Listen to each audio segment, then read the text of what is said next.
In 1984, there is a perpetual war between Oceania, Eurasia and Eastasia, the superstates that emerged from the global atomic war. The Theory and Practice of Oligarchical Collectivism, by Emanuel Goldstein, explains that each state is so strong that it cannot be defeated, even with the combined forces of two superstates, despite changing alliances.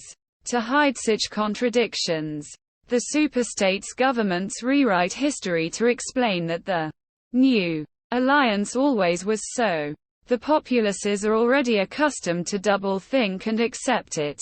The war is not fought in Oceanian, Eurasian or Eastasian territory but in the Arctic wastes and a disputed zone comprising the sea and land from Tangiers, northern Africa, to Darwin, Australia. At the start, Oceania and Eastasia are allies fighting Eurasia in northern Africa and the Malabar coast.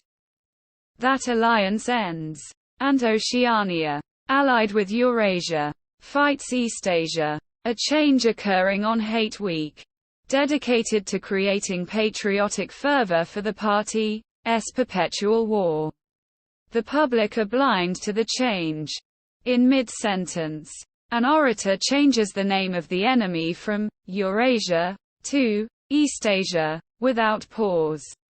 When the public are enraged at noticing that the wrong flags and posters are displayed, they tear them down. The party later claims to have captured the whole of Africa. Goldstein's book explains that the purpose of the unwinnable, perpetual war is to consume human labor and commodities so that the economy of a superstate cannot support economic equality, with a high standard of life for every citizen. By using up most of the produced goods, the proles are kept poor and uneducated, and the party hopes that they will neither realize what the government is doing nor rebel. Goldstein also details an Oceanian strategy of attacking enemy cities with atomic rockets before invasion but dismisses it as unfeasible and contrary to the war's purpose. Despite the atomic bombing of cities in the 1950s, the superstates stopped it for fear that it would imbalance the powers. The military technology in the novel differs little from that of World War II. But strategic bomber aeroplanes are replaced with rocket bombs. Helicopters were heavily used as weapons of war. They were very minor in World War II.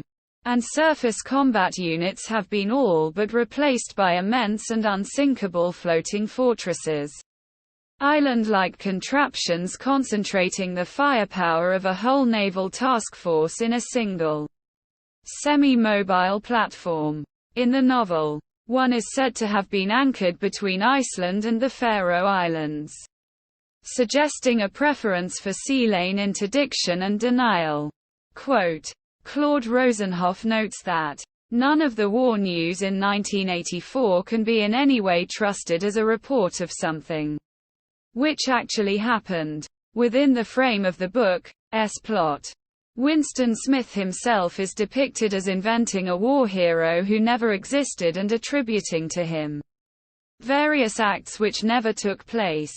After Oceania's shift of alliance, fighting Eastasia rather than Eurasia, the entire Ministry of Truth staff is engaged in an intensive effort to eradicate all reports of the war with Eurasia and move the war to another part of the world.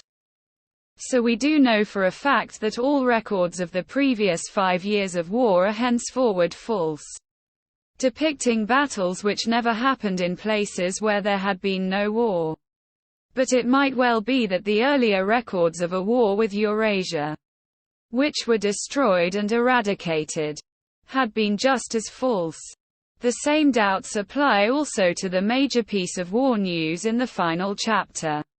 A titanic battle engulfing the entire continent of Africa, won by Oceania due to a brilliant piece of strategic surprise and finally proving to Smith the genius of Big Brother.